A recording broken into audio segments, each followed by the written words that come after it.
شام کی سرزمین پر اس وقت خزاں کا موسم تھا۔ سرد ہوا کے جھونکے گندم کی کٹائی کے بعد سنہری کھیتوں پر لہریں بناتے گزر رہے تھے۔ گاؤں کے کچے راستوں پر دھول اڑتی تھی، لیکن ہر گھر میں محنت، صبر اور ایمان کی خوشبو بسی ہوئی تھی۔ انہی گھروں میں ایک چھوٹا سا مکان بھی تھا، جہاں زینب نام کی ایک لڑکی اپنی ماں کے ساتھ رہتی تھی۔ زینب کے والد کا انتقال کئی برس پہلے ہو چکا تھا اور اس کی ماں سلائی کڑھائی کر کے گھر کا گزارا کرتی تھی۔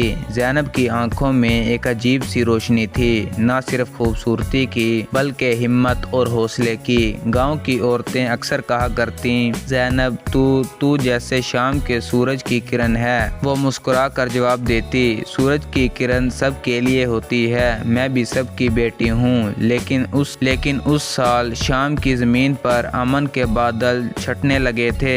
دشمن سلطنت کی سرحدوں پر ہلچل مچ چکی تھی۔ گاؤں کے بزرگ اکثر مسجد کے باہر بیٹھ کر خبریں سناتے کہ دشمن کے سپاہی آس پاس کے گاؤں میں لوٹ مار کر رہے ہیں، عورتوں کو قید کر کے لے جا رہے ہیں۔ ہر کوئی خوف زدہ تھا، مگر امید تھی کہ سلطان صلاح الدین کی فوج جلد ہی وہاں پہنچ جائے گی۔ ایک شام جب زینب گاؤں کے کنویں سے پانی بھر کر واپس آ رہی تھی، اسے دور سے گھوڑوں کی ٹاپیں سنائی دیں۔ اس نے سوچا شاید گاؤں کے مرد شکار سے لوٹ رہے ہوں، لیکن اگلے ہی لمحے اس کے دل کی دھڑکن رک سی گئی۔ دھول کے بادلوں کے بیچ لوہے کی زرہیں پہنے چند اجنبی سپاہی گاؤں کی طرف بڑھ رہے تھے۔ ان کے چہروں پر درندگی تھی اور آنکھوں میں وحشت۔ زینب نے بھاگ کر ماں کو خبر دینا چاہی، مگر ایک سپاہی نے تیزی سے گھوڑے سے اتر کر اس کا راستہ روک لیا۔ اس کے ہاتھ میں تلوار تھی اور چہرے پر زہریلی مسکراہٹ۔ کہاں جا رہی ہو حسین لڑکی؟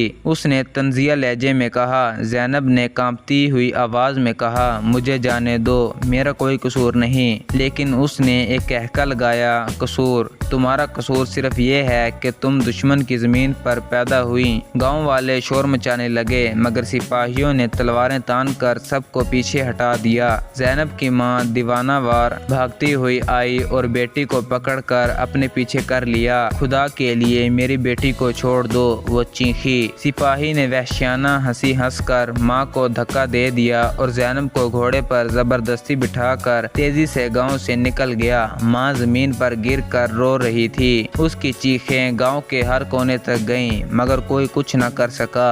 دشمن کے سپاہی اتنی تیزی سے نکلے کہ ان کے پیچھے دھول کے سوا کچھ نہ بچا۔ رات بھر گاؤں میں خاموشی چھائی رہی، لیکن زینب کی ماں کی سسکیاں سنائی دیتی رہیں۔ گاؤں کے چند نوجوانوں نے فیصلہ کیا کہ وہ شہر جا کر سلطان صلاح الدین تک یہ خبر پہنچائیں گے۔ یہ کام آسان نہ تھا، کیونکہ راستے میں دشمن کے تھے، لیکن وہ جانتے تھے کہ اگر سلطان کو خبر نہ ملی تو یہ ظلم کبھی نہ رکے گا۔ 2 دن کی مسلسل مسافت کے بعد ایک نوجوان حسان، جو زینب کا بچپن کا دوست بھی تھا، آخر کار دمشق کے قریب سلطان کے کیمپ تک پہنچا۔ اس کا چہرہ دھوپ سے جل چکا تھا، کپڑے گرد آلود تھے، لیکن آنکھوں میں عزم تھا۔ سلطان صلاح الدین اس وقت اپنے خیمے میں نقشے دیکھ رہے تھے۔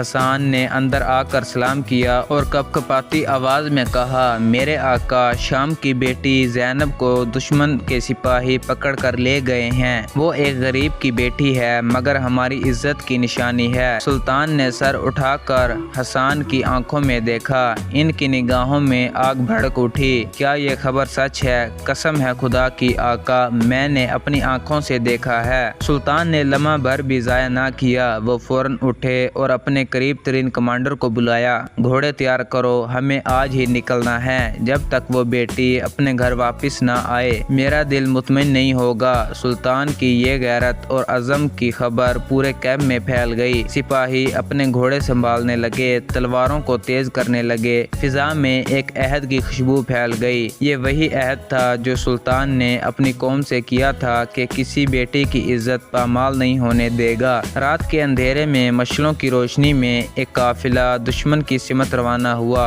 آگے سلطان صلاح الدین خود گھوڑے پر سوار سوار تھے، چہرے پر فولاد جیسی سنجیدگی، دل میں اللہ کا بھروسہ اور لبوں پر ایک ہی دعا، اے رب میری تلوار کو انصاف کا ذریعہ بنا دے۔ لیکن وہ نہیں جانتے تھے کہ زینب کے ساتھ قید میں اور بھی کئی بے گناہ قیدی ہیں، اور دشمن نے انہیں ایک ایسے قلعے میں رکھا ہے جو نہ صرف مضبوط ہے بلکہ فریب اور مکاری سے بھرا ہوا ہے۔ کہانی یہاں سے ایک نئے موڑ پر آنے والی تھی، جہاں ایک بیٹی کی فریاد ایک بادشاہ کے دل کو ہلا چکی تھی، اور اب وہ فیصلہ تلوار اور ایمان کی جنگ میں ہونا تھا۔ رات گہری ہو چکی تھی، مگر سلطان صلاح الدین کے قافلے کی رفتار میں کوئی کمی نہ آئی۔ گھوڑوں کی ٹاپیں پتھریلے راستوں پر گونج رہی تھیں، مشلوں کی لرزتی روشنی میں سپاہیوں کے چہرے عزم سے چمک رہے تھے۔ سلطان کی نظریں سامنے کے تاریک افق پر جمی ہوئی تھیں۔ وہ جانتے تھے کہ دشمن کا قلعہ صرف پتھروں سے نہیں بنا بلکہ اس کے گرد خوف اور دھوکے کی دیواریں بھی ہیں۔ دوسری طرف قلعے کے اندر زینب ایک چھوٹے سے کمرے میں قید تھی۔ کمرے کی دیواروں پر نمی اور اندھیرا تھا، اور باہر پہرے داروں کے بھاری قدموں کی۔ آگے کیا ہوا یہ جاننے کے لیے ہمارے چینل کو سبسکرائب کریں تاکہ نئی ویڈیو آپ تک پہنچتی رہے۔